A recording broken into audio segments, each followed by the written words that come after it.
Mdawida na Sheikh Mohamud tafadhali waje ili watuongoze kwa maombi ili tuweze kuendelea na hafla hii. Karibuni sana. Tutaanza na Sheikh Mohamud alafu akifuatwa na Father Mdawida atuongoze kwa maombi. Karibu.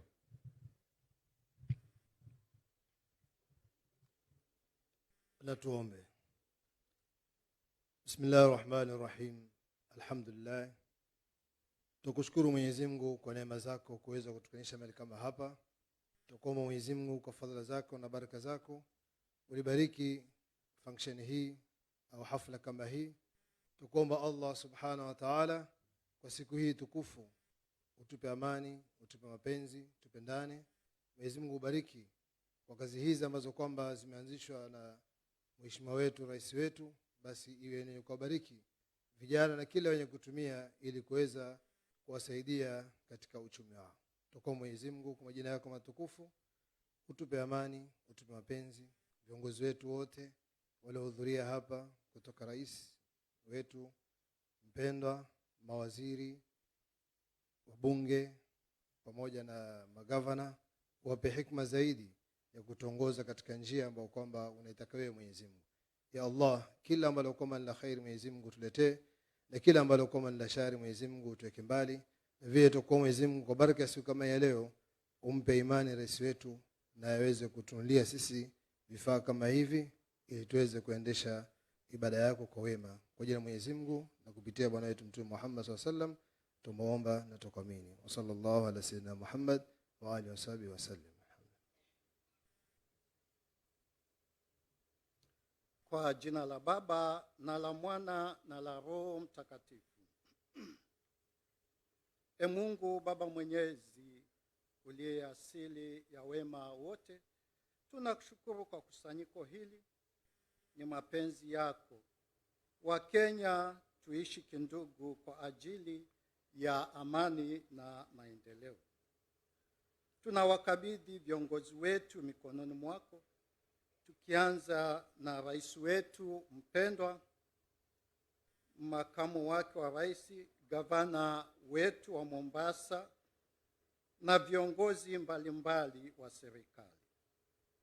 Uwajalie moyo wa hekima, upole, mapendo na utumishi maridhawa, ili katika kuyatekeleza majukumu yao haki itendeke, na hivyo msaada wa kweli uweze kuwafikia wananchi wote.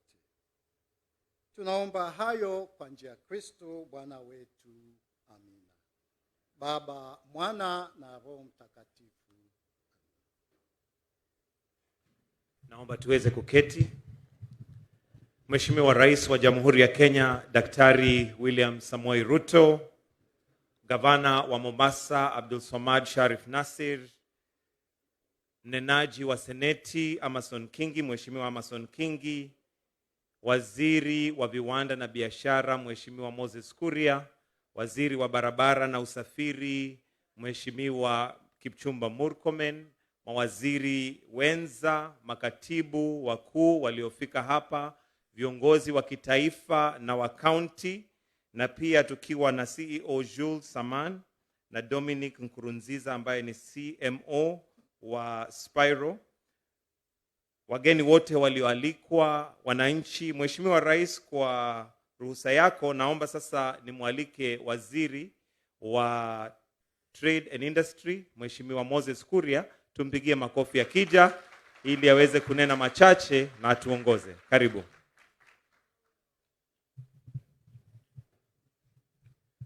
Mheshimiwa Rais wa Jamhuri ya Kenya, Mheshimiwa William Samoei Ruto, Gavana wa kaunti ya Mombasa Abdul Samad Sharif Nasir, mawaziri wenzangu, Waziri Murkomen wa uchukuzi na barabara, Waziri Mvuria wa uchumi samawati ama kitu kama hiyo,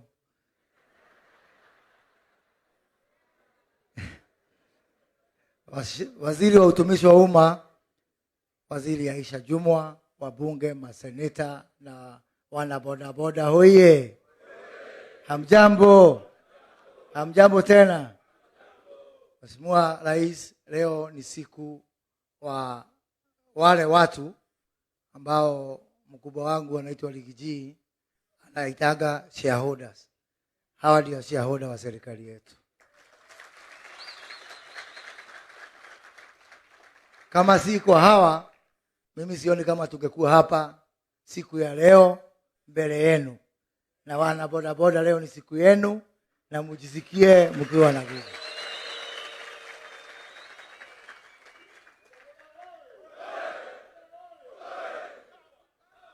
Mheshimiwa Rais, tarehe 1 mwezi wa 6 tukiwa katika uwanja wa Embu katika siku ya madaraka ya taifa letu, ukatangaza hadharani mchana, ukasema tarehe 1 mwezi wa 9 mwaka wa 23 utazindua pikipiki za stima.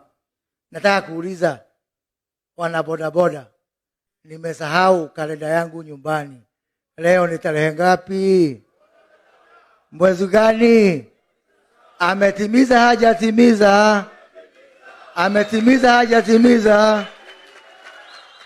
Mheshimiwa Rais, kuna maneno mingi ilikuwa imesemwa ati sisi tunasema na hatufanyi. Na leo umekuja hapa kusema ukweli, niseme tulikuwa tumekualika hapa kesho. Ukasema hautakuja kesho, utakuja leo ndio uweke ile pledge ambao ulipatia wana bodaboda. Siku ya leo Mheshimiwa Rais imewezeshwa kwa ushirikiano na kampuni ya Spiro ambao wameweka hii mradi, wameweka rasilimali yao, na kampuni ya Spiro ni moja ya miradi ya uwekezaji ambao tuliafikiana na ile banki ya Kiafrika inaitwa Afri-Exim Bank. Mradi wa bilioni 420, sio ya kukopeshwa, ambao ni investment ya investor, private investment, kuonyesha ya kwamba wawekezaji wa kimataifa wanaendelea kuonyesha imani yao na uchumi ya Kenya na serikali yako Mheshimiwa Rais. Bali na hao Mheshimiwa Rais, tuko na ushirikiano ambao umetuwezesha kuwa hapa na makampuni mawili ya Kenya, hapa Kenya. Ya kwanza ikiwa ni shirika ya M-Pesa Safaricom ambao ni maarufu duniani yote, na ya pili ni banki ya KCB. So kabla niendelee, niruhusu kwa dakika moja niite mnenaji kutoka kwa upande wa M-Pesa na ndio atuonyeshe vile watasapoti hii mradi kuenda mbele. Na karibu sana George.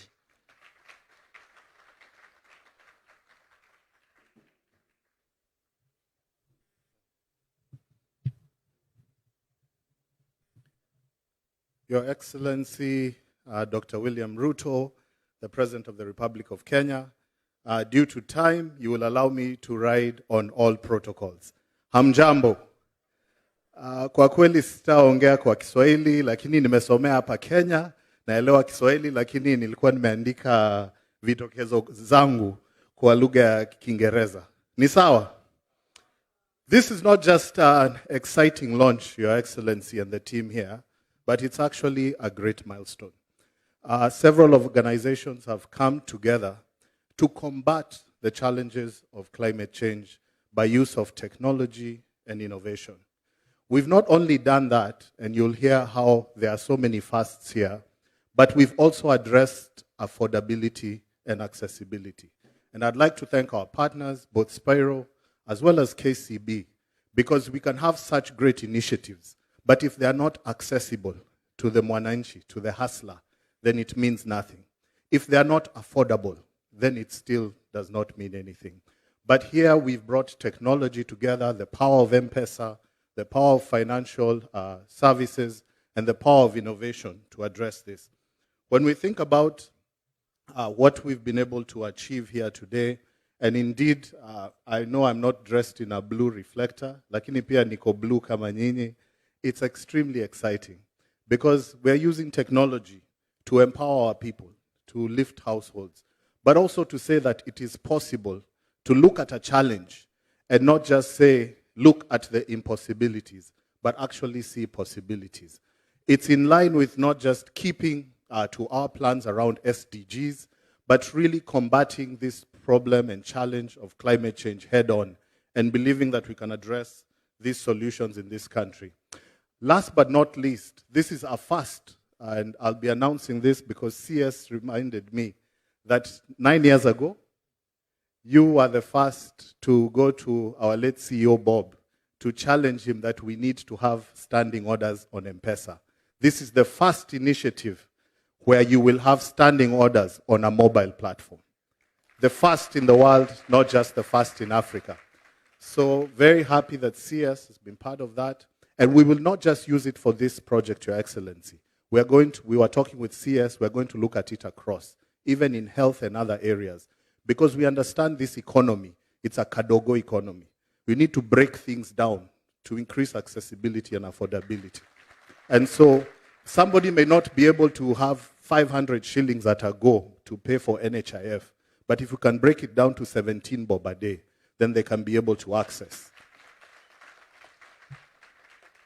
Your Excellency, I'm here and it would not be right for me to introduce the team from Safaricom, the young people who've worked on this great innovation. Allow me to ask you to stand up kindly, the team from Safaricom.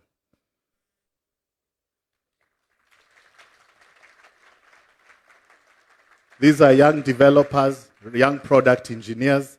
Your Excellency, you know we've worked with you on Hustler. We've worked on e-fertilizer. The other time I told you that the young people of this country, through the power of technology, are going to take Kenya to the next level. As Africans, you may be seated. Many times we say and see that we have many problems and challenges. But I see our problems and challenges as opportunities to actually use innovation, to use technology, to use our brains, to use creativity, to step up to the next level. This type of solution proves the power of innovation in Africa. It proves that we can actually do it. That when we think about all the various challenges we face, we should think about how we can address them. As Safaricom, we are committed to not just work with these partners, but with any partners to address these challenges. In closing, I'd like to say that we will not be remembered for the problems we identified, but we will be remembered for the problems we solved. Thank you. Asante sana. Asante sana George. Mheshimiwa Rais, hili jambo la standing order kwa M-Pesa ni rekodi nyingine ya Kenya hii. Na sababu ameongea kizungu mingi, wacha nielezea watu wangu. Kwa hii standing order ni kusema tukikubaliana ile pesa unakatwa. Sio lazima ubonyeze ndio pesa ichukuliwe. Hata kama umelala inajiondoa yenyewe, my friend.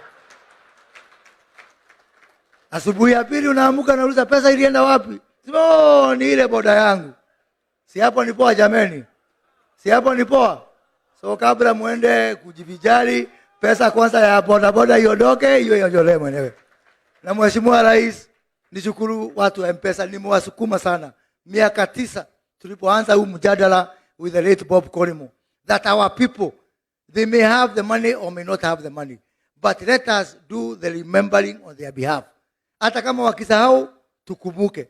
Kitabu cha pili cha Petero, mstari sura ya 1, mstari ya 12, inasema wakumbushe hata kama wanajua. Na hii standing order ndio njia ya kuwakumbusha. Hata kama wanajua kutumia teknolojia, tutafuata hiyo mstari ya Biblia na tuwakumbushe hata wakati wanajua na hata wakati wamelala. Mheshimiwa Rais, huu mradi pia umewezeshwa na banki ambayo imetusaidia sana, banki ya KCB. Lakini kabla nimuite mkurugenzi mkuu wa banki ya KCB, sijui kuna kampuni nyingine hapa pia wanatoa mkopo kwa watu wa bodaboda kwa 60%, na najua wako hapa. Sijui kama wanataka kujitetea wakiwa upande huu ama sijui wale watu wako wapi. Usiseme sikuwapea nafasi, lakini kama wako, wacha nichukue nafasi hii kumualika mkurugenzi mkuu wa shirika la KCB Kenya, Anastasia Kimtai, atuambie ni lipi ametuleta.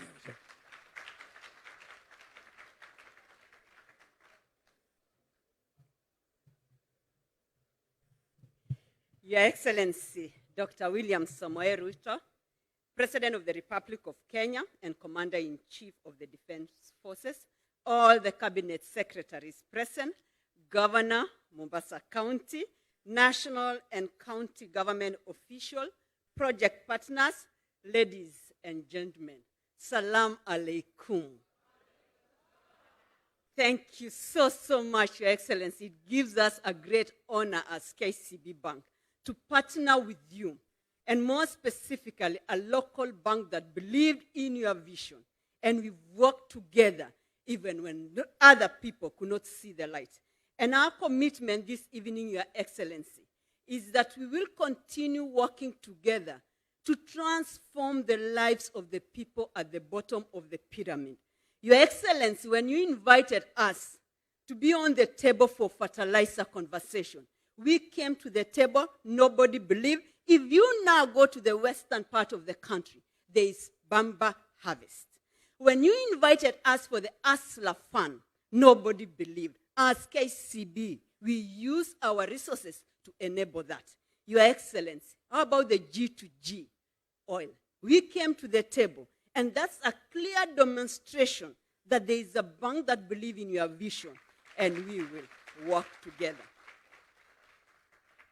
Your Excellency, I know when I go back to the office, my colleagues will ask, really, at that cost? But I will allow you to announce that. But we are also committed to make sure that the Bodabodas who are going to seek credit, that we will make it affordable for them. Because we believe in our people and we believe in your vision. This initiative that you are launching this evening doesn't talk only about transport from one point to another, but talk about the climate that you really challenge all of us. And we are in it to work together.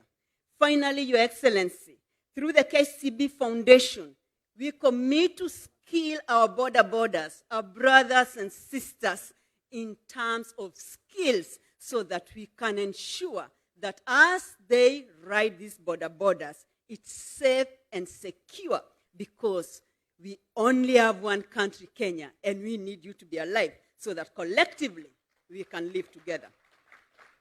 Finally, Your Excellency, as we move forward, let us remember that the journey towards a greener future requires collective effort.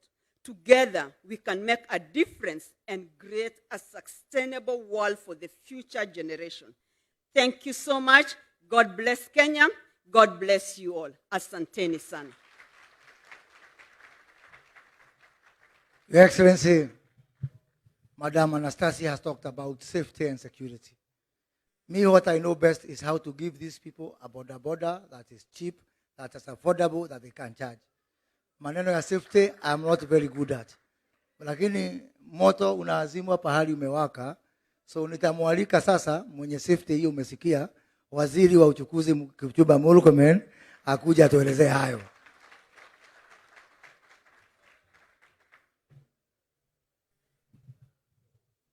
Mheshimiwa Rais, mawaziri wakiongozwa na waziri mwenzangu Moses Kuria, viongozi wenzangu wenye wako hapa na wananchi wote, haswa wana bodaboda, amjambo. Amjambo tena. Mheshimiwa Rais, tuko hapa kwa hafla hii kusherekea ile tunasema hatua yenye tumefika tukipambana na ile janga ya climate change. Mheshimiwa Rais, wiki ujao wewe umepanga pamoja na marais wengine kutoka Afrika kwamba tutakuwa na mkutano mkubwa sana ya kuhamasisha watu na kuzungumzia mambo ya climate change.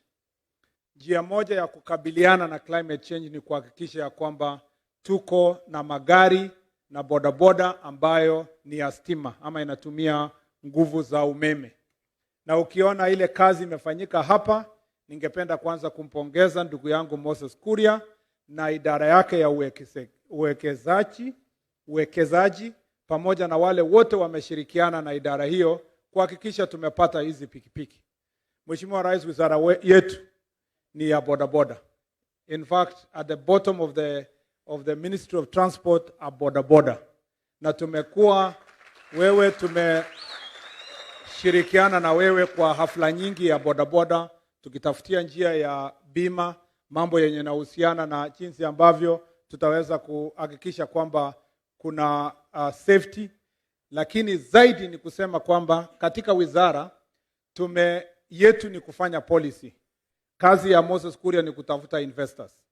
Policy ambayo tumeweka your excellency tuligazette a task force 2 weeks ago, ambayo kazi yake, hiyo task force sio ya wizara yetu peke yake. Kuna watu wanatoka wizara zote pamoja na county government. Kazi yao ni kuhakikisha ya kwamba tume-update ile inaitwa National Transport Policy, ndio tupate ile inaitwa e-mobility policy. Hiyo policy sasa ndio itaelekeza sisi kuona ni njia gani tutaweza kuenda kwa mambo ya charging, kama vile tunajua swapping stations, kwa mambo ya tutahakikisha aje ya kwamba yale mapikipiki ambayo sasa hivi yanatumia petroli itapenduliwa namna gani ifikie yale ambayo yanatumia umeme, na hawa wakina bodaboda watasaidiwa aje wakati tunasafiri kwa safari hiyo kutoka bodaboda ile inatumia petroli kufikia ile ya umeme. Mheshimiwa Rais, hiyo task force iko na siku 180 days, and we will have a new law and a new policy which will guide e-mobility. And perhaps, Your Excellency, I have no doubt in my mind, we will be the first country in the continent of Africa and in most developing countries to have the e-mobility policy and e-mobility law. And we will be the leading nation because you have positioned yourself and our country to be the leading nation on matters e-mobility. Hiyo ni kusema kwamba tutakuwa nchi ya kwanza kuwa na sheria na kuwa pia na ile policy ya kuhakikisha mambo ya e-mobility. Mheshimiwa Rais, ingawa tunasherekea sana hivi, na ninataka kupongeza kampuni ya Spiro. Mheshimiwa Rais, nataka kupongeza KCB Bank. Sio tu kwamba KCB wako kwa mambo ya bodaboda, lakini wanatusaidia pia sisi kwa mambo ya ujenzi wa barabara, na tunashirikiana pamoja, na ni furaha kwamba kuna mabenki kama hawa na wawekezaji wengine wa taifa letu ambao wanaweka msingi kwa mambo ya Wakenya. Mheshimiwa Rais, sio Safaricom peke yake imefanya hii kazi ya hapa. Ningetaka kujulisha pia kwamba sisi na Safaricom tunafanya pamoja kusaidiana. Ile nilitangaza hivi majuzi kwamba tunataka dashboard cameras and vehicle telematics. Your Excellency, we are waiting. The team from Safaricom are helping us to establish ways of monitoring our vehicles, and we have agreed with Safaricom that we will start with our high school buses to make sure that we give a model vehicles that are going to be able to be monitored by the government, but also by the schools themselves, to know how the cars are going to be driven and how our children are being carried. But even when we speak about these issues, Your Excellency, tunasema mambo mazuri, lakini niko na habari mbaya. Mheshimiwa Rais, tunapoteza watu 5,000 ambao umejulikana, watu 5,000 kwa maajali ya barabara. Na katika hawa watu 5,000 tunapoteza kwa ajali ya barabara, watu 3,000 wanachangiwa na sekta ya bodaboda. Kwa sababu tumepigana na road accidents kwa miaka mingi, wale ambao wako na magari, wale wako na matatu, wamezingatia zile kanuni ambazo tumeweka, na ile ajali za barabara zimepungua. Lakini kwa sekta ya bodaboda, tunapoteza wanabodaboda kila mwaka 1,500. Na wao ni vijana ambao wako chini ya miaka 35. Wale tungetegemea kuguza uchumi wetu kwenda mbele. Wale ambao wanabebwa kwa hiyo bodaboda ambaye pia tunawapoteza ni 1,000. Nambari inafika, hao ndio wanaitwa pillion passengers. Tunapoteza 1,000. Inafika 2,500. Alafu watu ambao ni pedestrians wanatembea kwa barabara ambao wanagongwa na bodaboda ni 500. Yote inakuwa 3,000 people that we lose every year because of road accidents caused by a bodaboda sector. This is not good news. If you go to almost every hospital in the country yenye iko na ward, there is a special ward now being called Bodaboda ward, yenye iko na watu wenye wameumia kwa ajali ya barabara. Hata kama tunasherekea mambo yenye tunasherekea hapa, ningependa kuwaomba katika sekta hii ya bodaboda, na washukuru Spyro kwa sababu nilionyeshwa ile motorbike yao iko na speed governor, na pia iko na teknolojia ya kuonyesha ule mtu wa bodaboda anakimbia kwa mbio gani na ako upande gani. Mheshimiwa Rais, ile sekta hii yenye tukitaka kupunguza ajali za barabara na kuokoa taifa letu, uchumi yetu na maisha ya watu wetu, mimi nawaomba ninyi ndugu zangu ambao uko mwa bodaboda sekta, wale wanakufa zaidi kwa hii ajali za barabara ya bodaboda sio hata wananchi wengine, ni nyinyi wenyewe. Na ningependa tuzingatie kanuni za barabara za kuhakikisha kwamba tuko na safety, ndio sisi tuweze tukatembea na tupate nchi ambayo iko health. Tukicelebrate mambo ya bodaboda sector, tuna celebrate ile pesa inakuja kwa familia, sio ile pesa inaenda kuondoa familia nzima kutoka kwa ajali za barabara. Tunajua kwamba kuna wengi wako na maajali mbaya na inafanya mafamilia wauze kila kitu yenye wako nayo ili waweze wakatibu wagonjwa. I really feel this is a very terrible thing and I want all of us to join hands.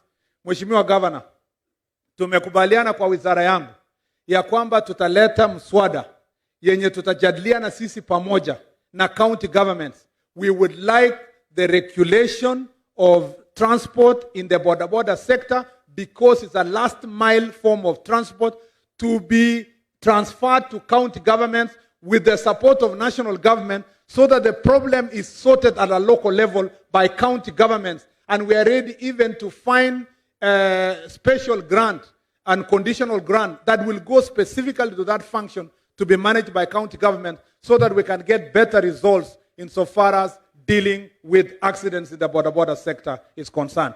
Hiyo ndio ujumbe wangu wa siku ya leo. Mbali na haya, nataka nishukuru ndugu yangu Waziri Moses Kuria. Ilifaa sana Mheshimiwa Rais mtu kuwa waziri ambaye ni mwanabiashara kama huyu Moses, na afuati sana kanuni za wizara, anafuata zaidi kanuni za biashara. Ndio unaona tunaweza kusonga mbele vile tunasonga. Nashukuru sana na Mungu awabariki. Asanteni sana. Mheshimiwa Rais, hapo kwa usalama niongeze kidogo niseme, wale wezi wamezoea kunyang'anya wanabodaboda wetu bodaboda zao. Hizi za Rais William Ruto za stima, ukijaribu kuiba apige risala, jameni tunaizima tukiwa control room, unaichukua bodaboda yako unakuja, tunakwambia mambo ni mangapi?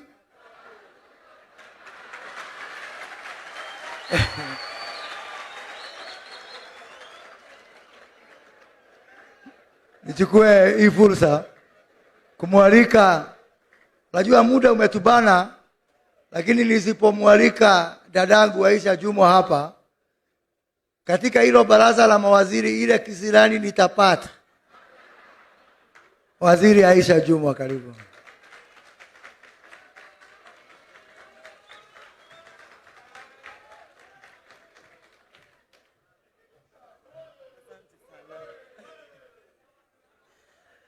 Mheshimiwa Rais wa Jamhuri yetu ya Kenya, Daktari William Ruto, Gavana wa Mombasa, Spika wa Seneti, mawaziri wenzangu, partners wetu ambao wamefika mahali hapa, wana shughuli na wageni wetu wa heshima wa leo, wana bodaboda, hamjambo. Hamjambo. Kwa sababu ya muda umeenda sana, mimi nataka nichukue nafasi hii nimpongeze Rais wa Jamhuri yetu ya Kenya. Na nimwambie rais wetu, usifanye kazi kutafuta kupewa sifa.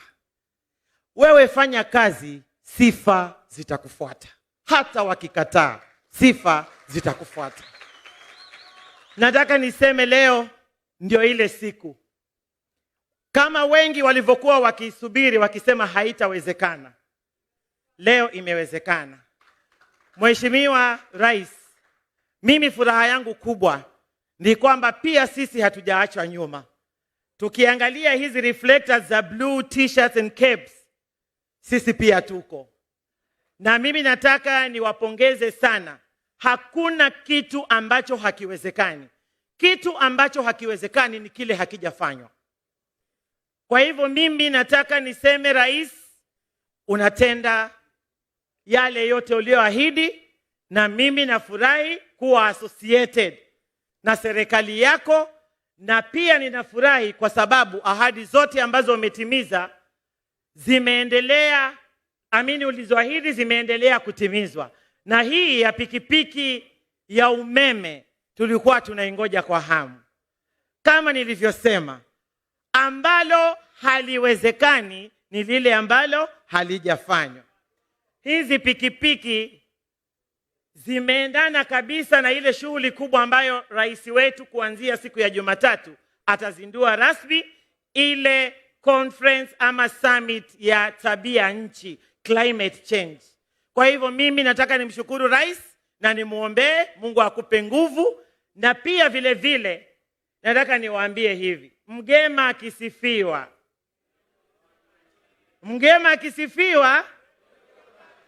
haya yanayofanywa hapa ni mazuri sana. Kwa hivyo mimi nataka sisi tuwe kielelezo katika jamii. Tuhakikishe ya kwamba hizi bodaboda zimeleta natija, zimeleta manufaa zaidi kuliko madhara. Asanteni sana.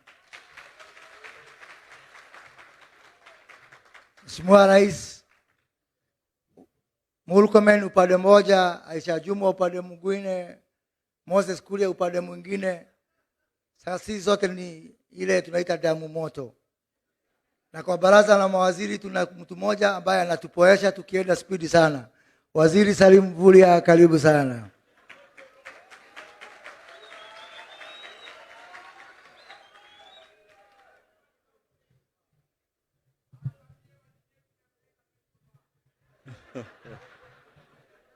Mheshimiwa Rais Daktari William Samoei Ruto, mawaziri wenzangu, gavana na Mheshimiwa Spika, makatibu na viongozi, wanabodaboda na wananchi wote, asalamu alaikum. Bwana Yesu asifiwe. Mheshimiwa Rais, niruhusu tu kwa dakika moja niwasimamishe viongozi wa pwani wa tabaka zote, wale ma chairman, ma director, CASs, tafadhali tu msimame tuwatambue. Watu wetu wa chama, kila mtu asimame. Bas, hawa ndio viongozi ambao wamehudhuria kutoka hapa, wanabiashara hapa. Asanteni sana. Asanteni, tunaweza keti. Mheshimiwa Rais, kwanza mimi nataka kuchukua tu nafasi fupi kusema karibu pwani na pongezi kwa hatua hii ya ubunifu kwa mambo ya bodaboda na sekta nyingi ambazo umeanzisha kwa muda mfupi. Wakati ulianzisha Hustler Fund, watu walifikiri pengine your magic ama uhodari wako uliishia hapo. Lakini kumbe mkoba bado ulikuwa na mambo mengi. Leo tarehe 1 mwezi wa 9 umetuonyesha maajabu ya bodaboda ya stima. Na tunajua katika programu yako ya maendeleo bado kuna mengi. Yetu sisi muhimu ni kukuunga mkono, kushirikiana na wewe ili kuweza kufanikisha kila jambo. Sisi katika Wizara ya Uchumi Samawati na mambo ya baharini na madini, interest yetu kubwa katika mradi huu, tunataka kujua madini yale yanatengenezewa ile betri. Ndiyo tufanye ile value addition and mineral processing. Hiyo madini tuhakikishe next time hiyo betri inatengenezewa hapa Kenya. Kwa hivyo sisi, Mheshimiwa Moses Kuria, tutarudi tufanye uchunguzi. Tujue hii betri ni ya lithium, hii betri ni ya nickel, inatumia graphite, so that next time we are doing our mineral value addition and processing policy, we make sure that that mineral is developed here and we are able to do this in this country. Kwa hayo machache, mimi nataka pia kusisitiza Mheshimiwa Rais, hivi majuzi kumekuwa na kelele nyingi kwa sababu kuna watu wengi ambao hawataki ufanikiwe kwa huu muda mfupi. Mheshimiwa Rais, sisi tuko nyuma yako, tunakuunga mkono, Wakenya wanakuunga mkono. Funga masikio, usisikize kelele. Ile mambo ambayo umepanga kwa mpango wa Kenya Kwanza, tufanye kazi, tuinue uchumi wa Wakenya wote. Kwa hayo machache, asanteni na Mungu awabariki. Asante sana. Mheshimiwa, nikimalizia, Mheshimiwa Rais, sasa nitamwalika Speaker wa bunge ya Seneti ndio amweze kumwalika governor niweze kutumalizia hiyo mkondo, na governor atakualika. Lakini niseme Mheshimiwa Rais, hii mambo yote Kenya inawezekana kwa sababu ya kitu kimoja. Kwa muda mrefu sasa tuko na rais ambaye anasikiza na ambaye anatimiza lile anaahidi. Yangu ni kusisitiza hapo, Waziri Mvurya amesema hawa watu kazana na wao macho kwa macho, omundu kumundu. Hawa makatel ambao wamezoea vijana wetu wabaki kwa umaskini miaka yote, ya kwanza nitakuachia wewe, ya pili nitakuachia wewe, ya tatu ikizidikana unione kando. Asante sana, Mungu abariki. Speaker King.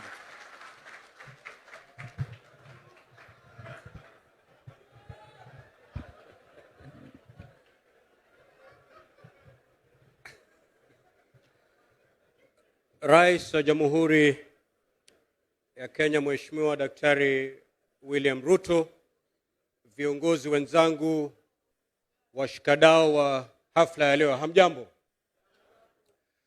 Rais wetu baada ya kusikiliza wale wenzangu waliozungumza awali, kusema kweli mambo ni matatu. La kwanza, accessibility. La pili, affordability. Na la tatu, sustainability. Hao ndo ni matatu ambayo tunapata kutoka kwa mradi huu. Your Excellency, one of the core pillars of the bottom-up economic transformation agenda, better known as the plan, one of the core pillars is the creation of the wealth around medium, small and micro enterprises. Na katika wavu hilo ndo tutapata hawa vijana wetu. Wana bidii kubwa, wana kiu ya kusukuma uchumi, lakini changamoto kubwa ni kwamba they don't have affordable credit.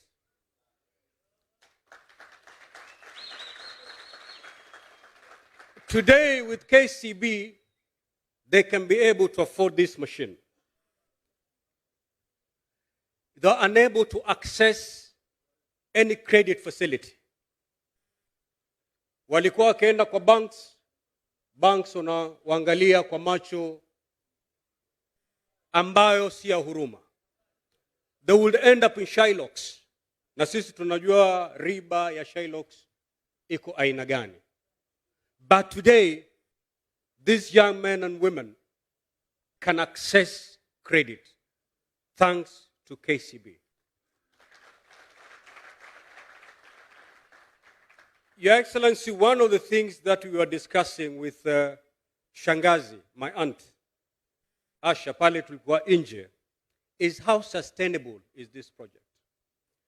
Na baada ya wale wenye kampuni kutueleza vile vigezo ambavyo ameweka, ni kwamba this particular product is sustainable and it'll take them from today many years down the line. And therefore, vile vitu vitatu, accessibility, tick, affordability, tick, sustainability, tick. Your Excellency, we can only thank you. And I want to assure you, nikimalizia, these young men and women, they're aware and they know one American singer, very famous artist in America, anaitwa Drake. Si mnamjua? Drake aliimba nyimbo moja inasema kwamba we started from the bottom, now we are here. I can assure you, Your Excellency, at the end of your presidency, in fact not by the end of your presidency, in the course of your presidency, these young men and women will be singing that song. Because of this kind of intervention. May God bless you. Na mchukue ile wosia Waziri Murkomen amewapatia. Mutafika mbali. Kwa hiyo mengo machache, Mwenyezi Mungu atubariki. Governor, karibu.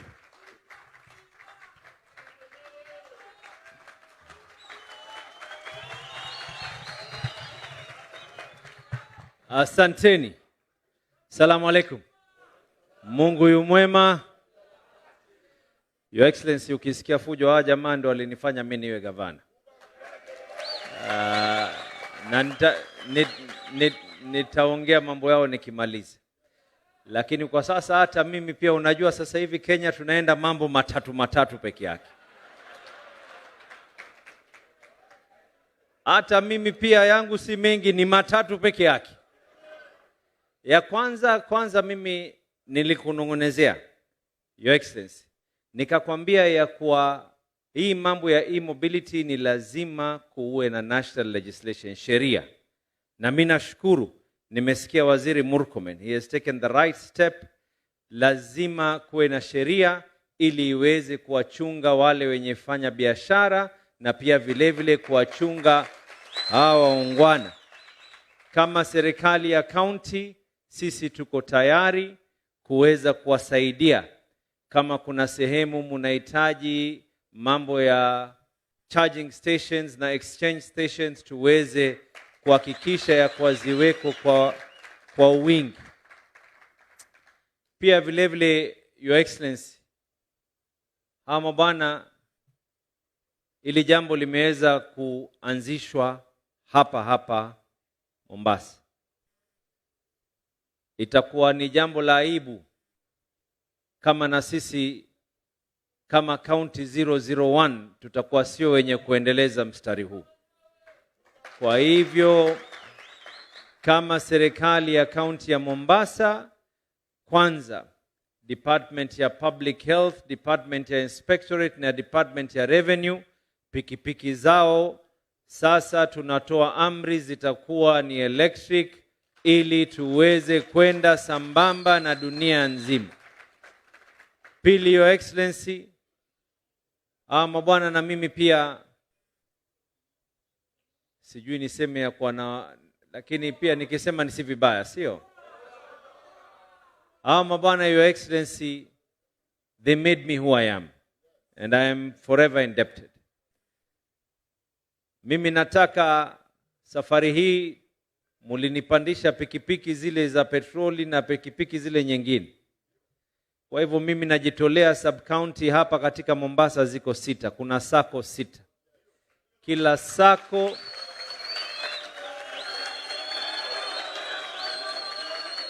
Kila sako Your Excellency, tunapeana pikipiki hizi za electric 2 waweze kujianzisha. Nadhani nimefika 3, sio? Nikiongezea hapo itakuwa nimezidi hata rais. Kwa hivyo mimi Your Excellency ni kutoa shukrani za dhati. Na najua tuna mazungumzo ambayo kwamba tunazungumza na waziri, sitotaka tuyataje sana kwa hapa, lakini kilio changu na msimamo wangu kama gavana wa waungwana hawa ya kuwa sitokuwa gavana yule ambaye kwamba kama nazunguka na wewe sana, kila unapokwenda unasikia kwa tunaomba hiki. Mimi nitakuwa ni gavana ambaye kwamba nataka kuacha rasilimali ya wana Mombasa iweze kuwafaa watu wa Mombasa. Kile tuombe tuweze kusimama kwa miguu yetu, tutambae, tusimame. Na mimi nina imani Your Excellency, yale mazungumzo tutaka tuyazungumze kwa sasa, lakini ituko siku uwanja huu Your Excellency hapa. Mimi niliapishwa hapa. Na hawa mabwana walikuja kwa wingi katika kiapo changu.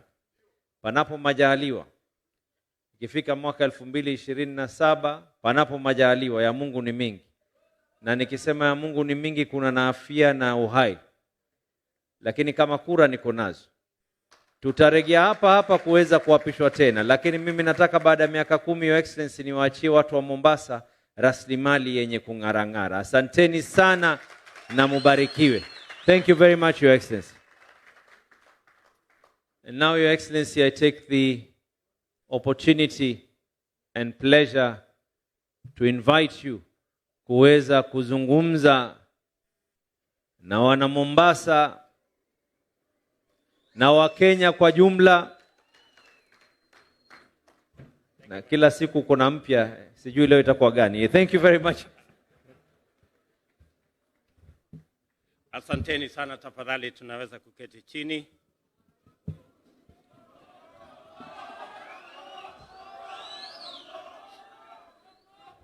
Asante sana. Sonkore yuko area lakini atulize kidogo.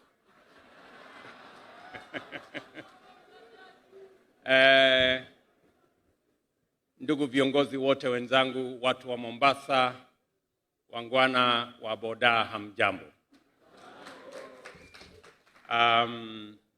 Ni furaha yangu kubwa sana kurudi hapa tena Mombasa. Mnajua mambo ni mangapi?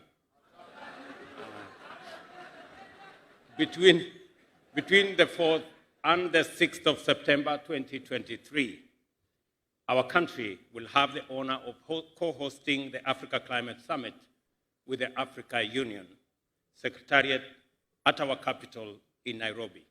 During this event, African and international leadership will gather to engage in robust deliberations with a view to making significant progress in formulating just, effective, and inclusive policies to combat climate change, thereby averting a global warming apocalypse. At the summit, we shall revisit various international instruments and commitments at the multilateral level in order to reach an understanding on the best ways of rallying together under a new compact aimed at achieving effective climate action on an ambitious global scale through a combination of social justice, economic transformation, and unprecedented investment in a just transition to net zero by formulating strategies for effective action and inspiring environmental and climate action leadership. Without a doubt, the time has come for Africa to add a firm, clear voice to the global climate change discourse and to provide leadership in effective climate action, as well as a new clean, green industrial revolution which delivers sustained economic transformation and shared prosperity for humanity, while facilitating the rehabilitation, recovery, resurgence, and resilience of the Earth's capacity to sustain life in its fullest diversity. As I have said before, Africa is stepping forward as a united continent and one people to lead the next phase of global development by offering its unique endowments of abundance in natural resources, youthful and highly skilled human capital, and peerless green energy potential in the service of a new industrial age. We are the young green continent of the future, and the future is here with us. Next week, we announce to the whole world an agenda for ensuring that humanity thrives in this future while securing the Earth's ability to support biodiversity. The privilege to host this momentous event underscores Kenya's well-established global green growth and climate action leadership credentials and decade-long endeavor as a champion of environmental conservation and the protection of biodiversity, since the first decade of our independence, we have been a consistent champion of the global environmental agenda, and today, environmental diplomacy remains a critical pillar of our foreign policy. Nairobi is the host city of the only United Nations headquarters in the Global South. The United Nations Environmental Programme, the focal point of multilateral environmental policy agenda, has its home in Kenya. Kenya's leadership of the global environment sector is not accidental. Neither is it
Thank you. Let me take that again. Kenya's leadership of the global environmental sector is not accidental.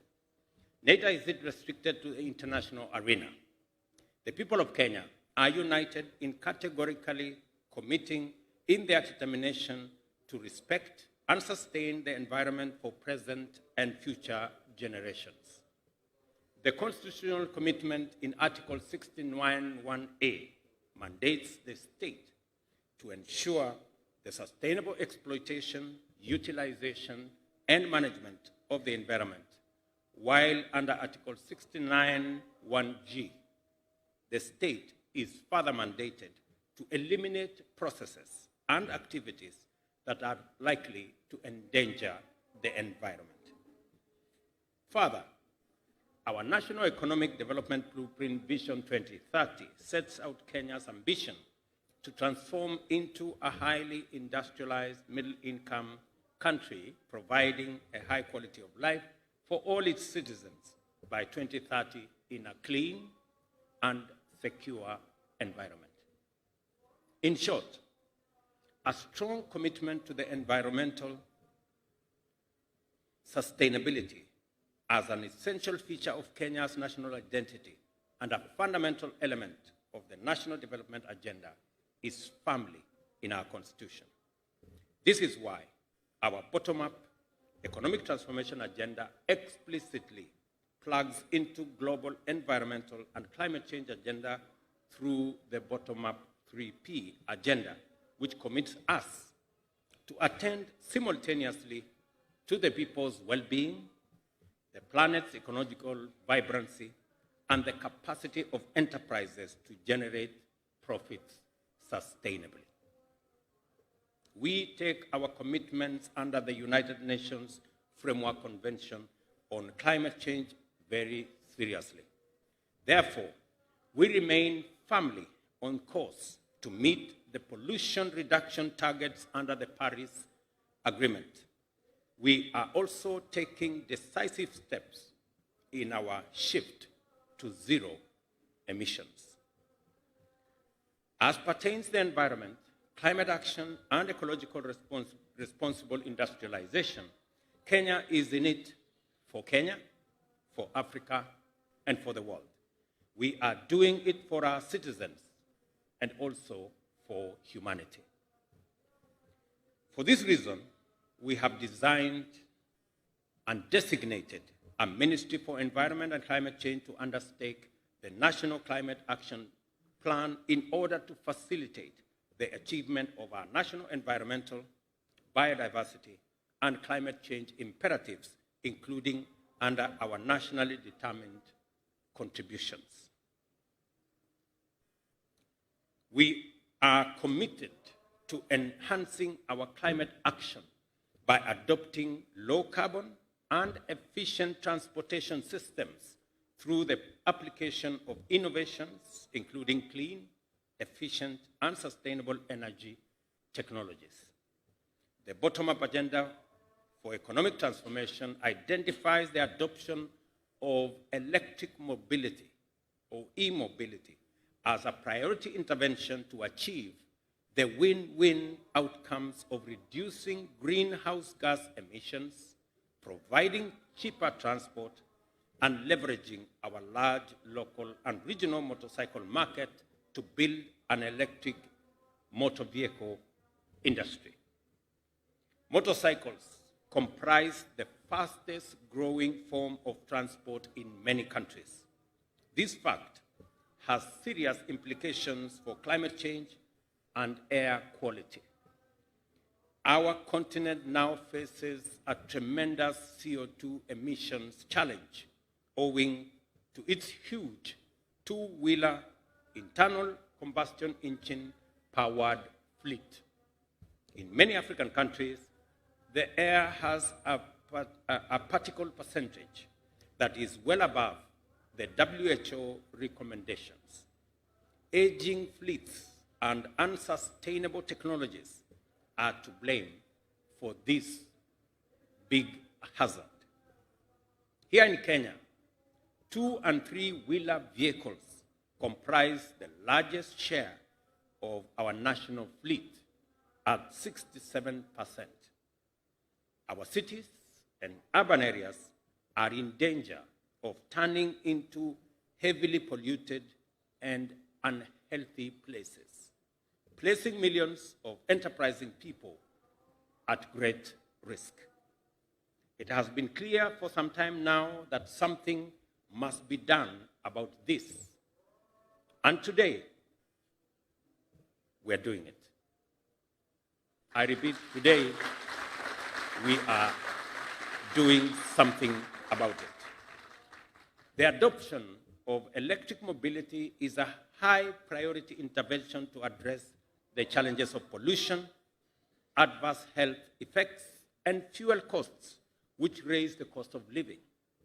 Successful transition of e-mobility requires a fundamental reconfiguration of our transportation systems through electrification and the provision of every necessary service and infrastructures throughout the ecosystem. Fortunately, Kenya is well ahead in laying down the foundations of this shift. We are a global leader in the production of clean, green energy. Over 90% of the power in our national grid is generated from renewable sources, and there remains potential to produce much more in the future through wind, solar, and geothermal generation, taking our generation to 100% by 2030. In order to achieve these intended aims, transition to e-mobility therefore calls for intensive investment, which is best undertaken by the private sector. Accordingly, through the bottom-up economic transformation agenda, we have developed a compelling package of incentives to attract serious investors in e-mobility to stake their capital on opportunities in our green growth plan. The effort is bearing fruit. The commitment that I see here today speaks to the success of the package of incentives that we have put together. The big debate that informed the finance bill that is now the Finance Act, among the packages in that bill was a whole incentive package around e-mobility. We removed taxes on components that would help us put together motor vehicles that use electricity. We also removed taxes on charging infrastructure. We also removed taxes on batteries and all components for purposes of e-mobility. This is among the package that we put in our finance bill, and I am very proud that the Parliament of Kenya passed it, and we are now rolling out the benefits of that bill. Let me say this.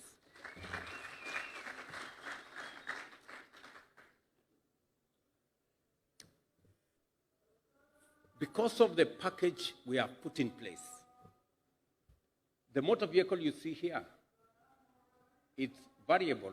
Today in Kenya, costs 200, the motorcycle here, today in Kenya, it costs anywhere between 275 and 300,000. But because of the actions we have undertaken, this motor vehicle is now going to sell, this motorcycle now is going to sell not for 270,000, but for 160,000.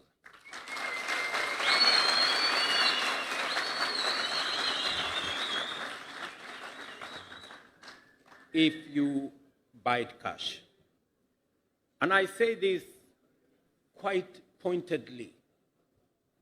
I say this quite pointedly because this is a journey I have traveled. It's a journey I have traveled because I am probably the politician in Kenya who has had the largest number of Harambes to buy Bodabodas for Bodaboda circles. I say that without any fear of any contradiction. That is number one. Number two, I also traversed this country to listen to what the people of Kenya wanted. Among us, the sector that spoke to us with clarity is the Bodaboda sector. The SACCOs, members, and the whole ecosystem around the Bodaboda mobility. And they told us three things. Number one, they told us a motorcycle that ordinarily costs 130,000 ends up costing them 300,000. And they explained to us that there were people in that space who are doing business, and we respect tremendously what they have managed to assist us. Today, we have close to 2 million motorcycles in Kenya. And they're doing a good job, and we want to thank those who came ahead of us. But increasingly, it was becoming expensive, difficult. And that is why many people in the Bodaboda sector ended up in CRBs and other places. So today, because of the policy interventions that we have put in place, because of the fiscal reliefs that we have put in place, this electric motorcycle has not only come down in terms of price from what it would cost to what it will cost now. And my expectation, and I have talked with Spyro and all the other investors in that space, that my expectation is that for the next 6 months, we will buy this motorcycle at 160,000, those who want to pay cash. But because in 6 months we expect them to assemble the motorcycle here in Kenya, that price will come down from 160,000. And again, in 12 months or thereabout, I will keep my focus on it. We want to manufacture the whole motor vehicle here in Kenya. And we expect, again, the price to come down. So that is the trajectory. That is where we are focused on. So that's number one. Number two, because of interest, many players in that space, because of many factors, exposure, many issues, were charging anywhere between 50 and 60% interest yearly. I am happy that even the people who do not have the money to pay cash, right? Now they have an opportunity to pay on credit, but they will not be paying 60%. They will be paying interest less than 10%.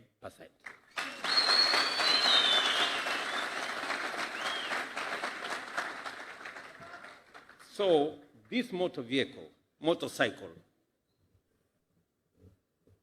that is 160,000, if you pay on time, it will cost you a total of 190,000 or something below 200,000. After 3 years, that is all the money you will pay. The figure of 300,000 for a motor vehicle of 130,000 is no longer applicable.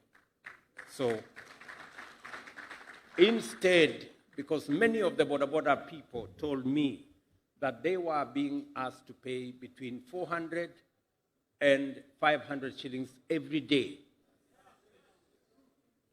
Now this will cost you less than 200 shillings, maybe 100 daily. Let me tell you another good story, right, about e-mobility. The other good story about this e-mobility is that the battery that you will use is going to cost you half the fuel that you would use. For 70 kilometers, you will only pay 215 shillings. If you were to put fuel, you would need 400 shillings.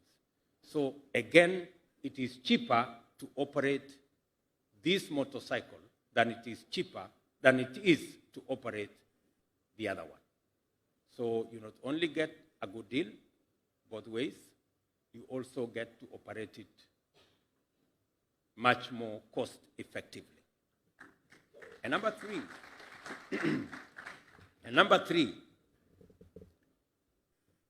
is the subject of safety. We all know that one of the biggest drawbacks from our border sector is that there are so many accidents. And many people try to criminalize this border sector that there was a problem.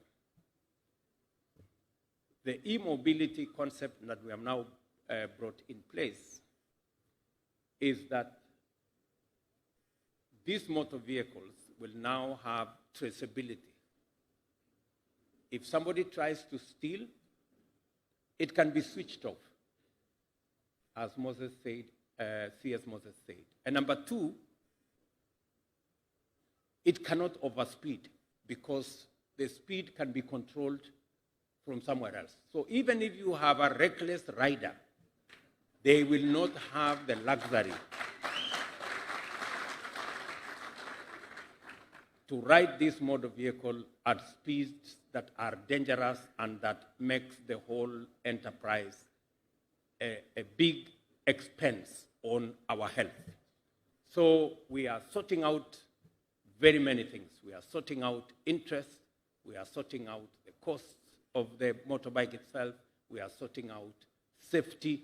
We are sorting out our environment.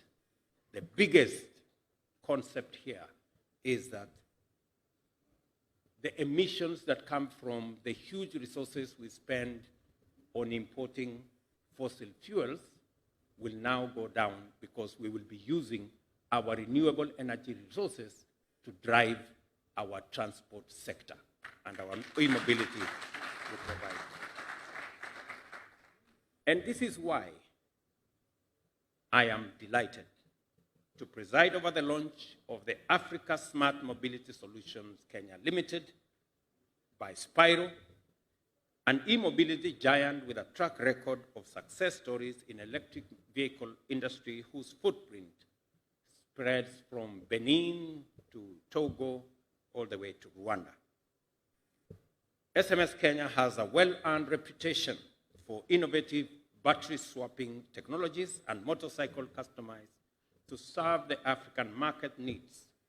Through this and their voluntary approaches, they have saved our continent over 4,000 tons of carbon emissions, thereby providing a cleaner, greener alternative to traditional transportation. In Kenya, Spiro has established a high-tech electric motorcycle and battery manufacturing plant here in Dongokundu with capacity to assemble 1,000 e-bikes daily. I look forward to coming to look at that project. Spiro's investment in Kenyan farms affirms our commitment to facilitate a transition to e-mobility and sustainability in transportation. It also creates jobs and transfers technology, knowledge, and skills to our market in a very sustainable way. In short, the investment is fully aligned with our bottom-up economic transformation agenda, and I expect that not just Spiro, but all the other players in this field to work with us, work with the ministry responsible, so that we can all share in the market that exists and give ourselves the best possible opportunity. Spiro is also good news for our Bodaboda industry. As I promised on Madaraka Day, the electric Bodaboda, with all its benefits, was a promise then, it is a reality today. As Kenya's hard-working, all-weather providers of last-mile transportation for people and cargo, you are this nation's unsung heroes and a pillar of the hustler movement. You guys, let me repeat.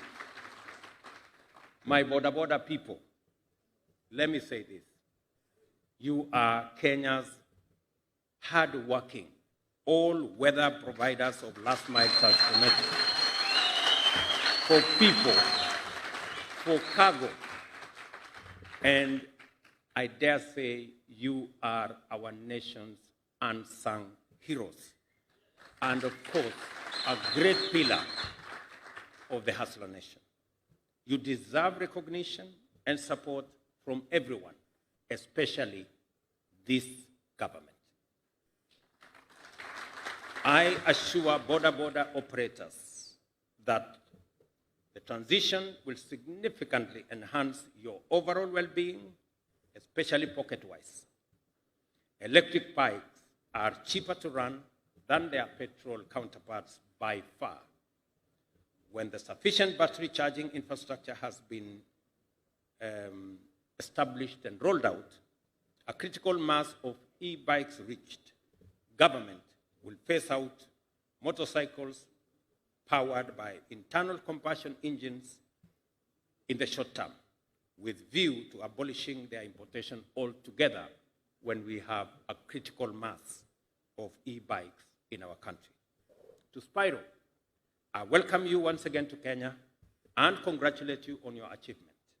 I also encourage you to lead other players in investing in the vast opportunities created by our endeavor to transition into sustainable technologies as part of the transition demanded by climate action. I also urge more players to join Spiro and deliver value and sustainability to our Bodaboda operators and every other Kenyan. And I look forward to, I think the first 1,000 motorcycles are here, I have already authorized the first 10,000 to be brought into the country, and I am looking forward to an expanded space so that in 6 months' time, we should have a full factory in Kenya for CKD, assembly of these motorcycles, and other players are welcome to be in that space. And in a year, as I said, we want to have the manufacture of these motorcycles in Kenya for the Kenyan market, for the African market, and indeed for the global market as well. There exists tremendous potential. We now have close to 2 million motorcycles. Replacing the 2 million is a whole industry.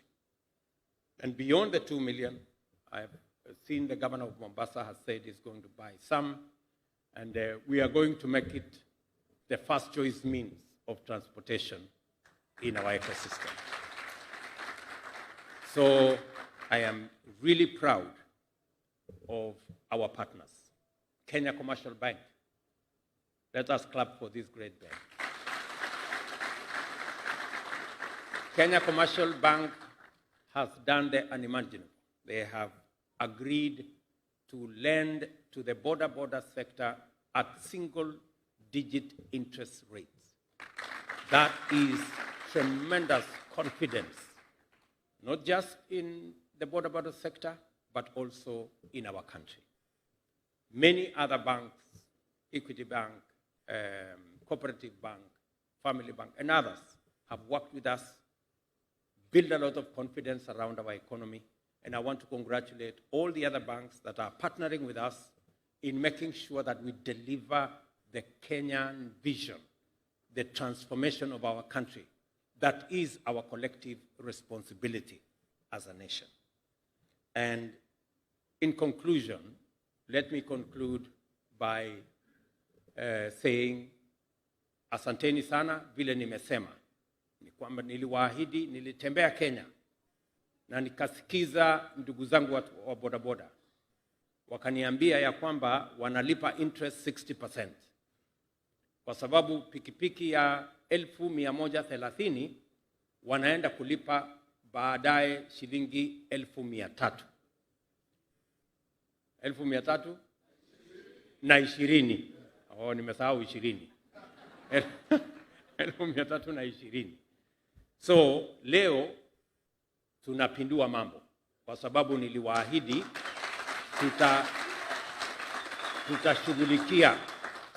tutashughulikia sekta hii ya bodaboda, na niliwaeleza tutafanya mambo, na mambo tumefanya. Tunaelewana?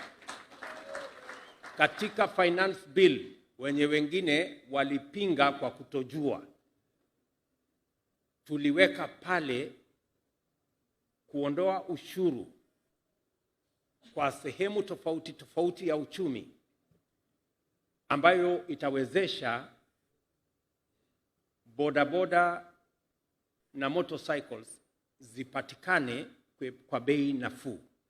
Vile nimewaeleza, hii pikipiki kwa sasa ilikuwa inatugharimu shilingi 1,270 kwa sababu ni ya e-mobility.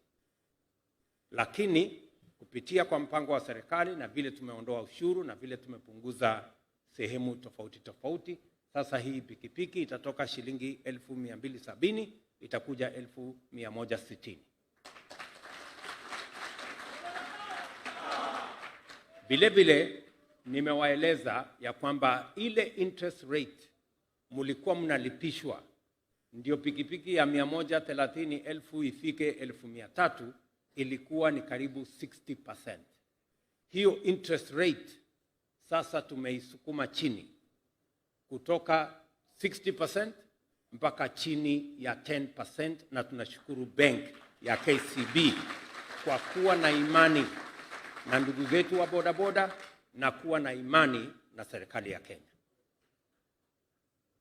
So ile pikipiki hata ukichukua kwa mkopo kutoka 1,160 ingekuwa, kama ingekuwa ile mkopo ya zamani, ingekuwa inafika shilingi 1,300 na pengine 70. Lakini sasa ukichukua hata kwa mkopo itakuwa 1,190. So we are making a real difference. Na vile mmesikia vile vile, sasa malipo yako kama utakopa hiyo bodaboda ni shilingi 180 kwa siku, badala ya shilingi 450, 500. Mnanielewa nyinyi wangwana?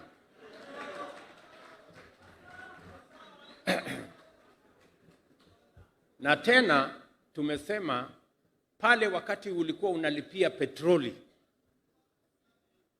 pengine shilingi 300, shilingi 400 kila siku, sasa kubadilisha betri ya hii pikipiki yenu sasa itakuwa bei nusu ya ile mlikuwa mnalipa ya petroli.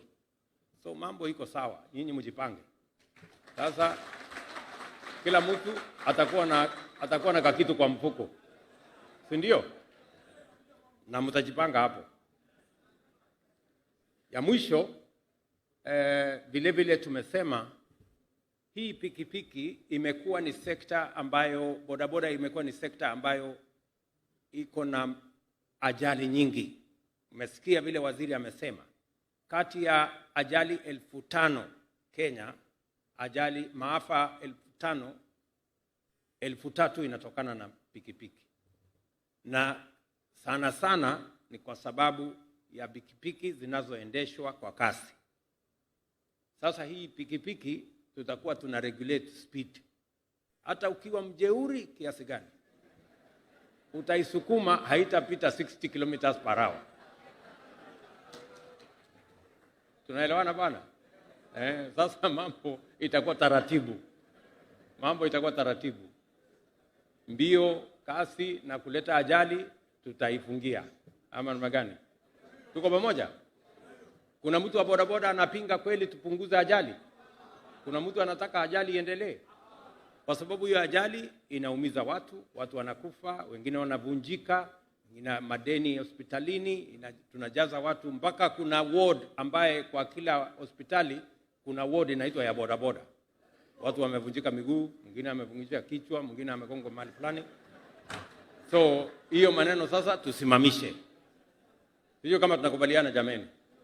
Tupunguze speed ama mnasema iendelee ile mambo ya zamani? So haya mambo yote tutayashughulikia, na sasa tuko na nafasi ya kuhakikisha kwamba sekta ya bodaboda inatusaidia kusafirisha wananchi, kusafirisha mizigo bila ajali, kwa bei ya chini na bila kuharibu hewa ya nchi ama environment ya taifa letu. So it is, I think we can call a triple win if there was anything like that. So nikimalizia katika jambo hili, nafikiri tumekubaliana na sote tutashirikiana. Nataka niwaambie watu wa Mombasa, mimi nitarudi hapa hivi karibuni kwa sababu tuko na mpango na county government yenu ya mambo ya affordable housing hapa. Katika mpango yetu tuko na ujenzi wa nyumba 15,000 ya kwanza hapa Mombasa. Na ni kwa sababu katika mpango yetu ni kupanga ajira ya vijana wa taifa letu. Hizo nyumba 15,000, mimi nahitaji vijana karibu 30,000 watakao tusaidia kufanya hiyo kazi. Vijana wa Mombasa mko? Hiyo kazi mtafanya? So mimi nitarudi hapa hivi karibuni kuzianzisha rasmi, kwa sababu umuhimu tunayoweka katika kuzalisha ajira, kuhakikisha kwamba Wakenya, vijana wetu wa Kenya wanatumia uwezo walio nayo na elimu na ujuzi katika kujisimamia na kuendesha uchumi wa taifa letu la Kenya is front and center of our commitment and of the things we want to achieve. Ladies and gentlemen, the National E-Mobility Program is now officially launched. Thank you very much. God bless you, and God bless our great country, Kenya. Asanteni sana.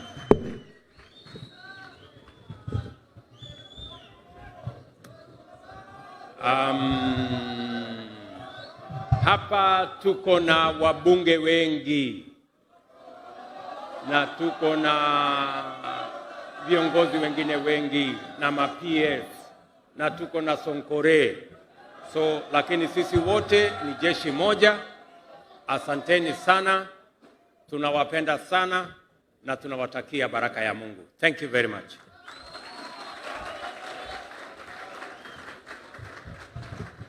Sote tusimame rasmi ili tuweze kumalizia kwa wimbo wa taifa.